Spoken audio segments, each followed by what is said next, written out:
আবহাওয়ার খবর জানতে চলে যাচ্ছি ফারিহা সাজনিনের কাছে। ফারিহা, আজকের আবহাওয়া নিয়ে আপনার কাছে কি তথ্য আছে, আমাদের বিস্তারিত জানান।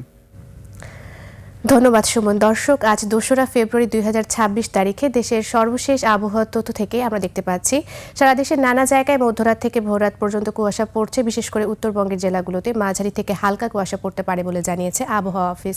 বর্তমানে উচ্চচাপ বলয়ের বর্ধিতাংশ পশ্চিমবঙ্গ এবং তৎসংলগ্ন এলাকায় অবস্থান করছে এবং সেই সাথে মৌসুমের স্বাভাবিক লঘুচাপটি দক্ষিণ বঙ্গোপসাগর রয়েছে এবং এর একটি বর্ধিতাংশ উত্তর বঙ্গোপসাগর পর্যন্ত বিস্তৃত রয়েছে। আজ সারা দেশের আকাশ আংশিক মেঘলা থাকবে এবং তাপমাত্রা শুষ্ক থাকতে পারে। সেই সাথে দিন এবং রাতের তাপমাত্রা সামান্য পরিমাণ বেড়ে যেতে পারে।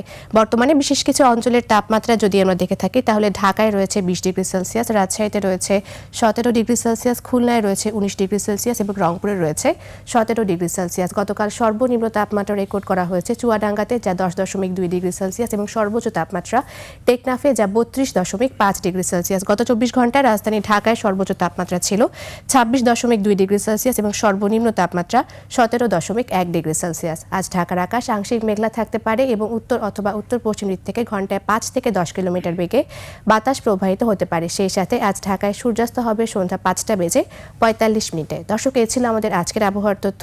ফিরে যাচ্ছি আবারও সুমনের কাছে। সুমন। ফারিহা, আপনাকে ধন্যবাদ।